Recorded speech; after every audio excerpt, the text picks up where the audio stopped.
AV over IPOE Roadshow. We're here with Dirk from TASCAM. Dirk, please guide us through the Sonicview 24. There's been so much interest around this mixer since IRC when I first saw it. Can you give us a comprehensive through, around this mixer?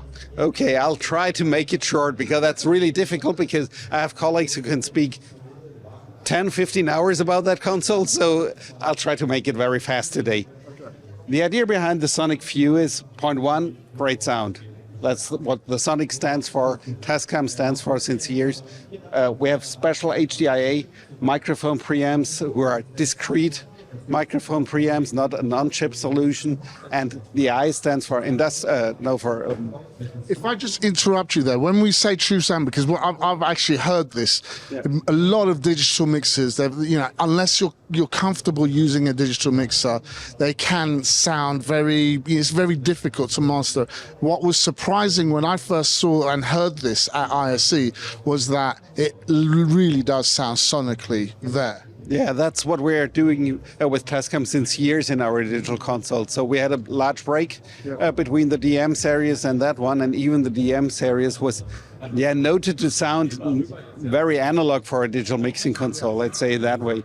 And we spent a lot of time to design those microphone preamps. So we selected special components out of the industrial area, out of the measurement equipment, just to give the best sound possible. And it took hours for the input amplifiers, for the output amplifiers, and especially that stage before the conversion is still a big difference.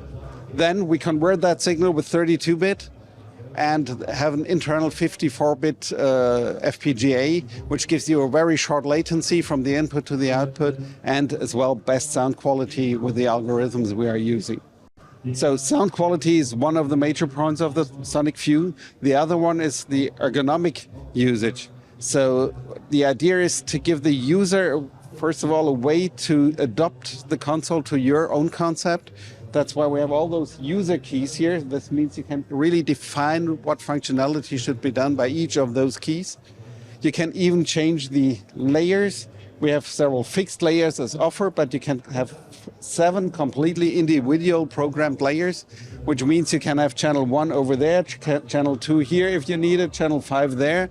You can even have the main fader on the left side if you prefer that, or if it's in your workflow at that moment. Good case is, for example, you're mixing a band. So you have typical 3 main vocals, those you put on channel 1 to 3. Then you have a drum kit, which is controlled by a DCA group. This you put on channel 4, so you have the full control of the drum kit on one channel and still can switch to a different layer where you have the full access to the separate channels.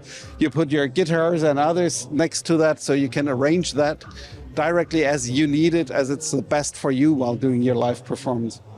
The analog preamps need to be controlled somehow, as no one is running from the front of house console to the stage to adjust the preamps.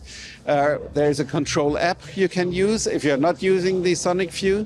If you're using the Sonicview, you simply switch over to a Dante channel, which is aligned to the SP60D, and you can use the standard gain control, like as it was like as if the microphone would have been connected directly to the mixing console. And obviously everyone can find out more information on TASCAM's website. But, the way I see it, it's like very well thought out, very versatile, with the different options, whether it's theatre use, live use, production use. You've really kind of thought out every kind of use case, making this, solution, something useful for everyone else. Dirk, thank you so much. You're welcome. Hope to see you soon.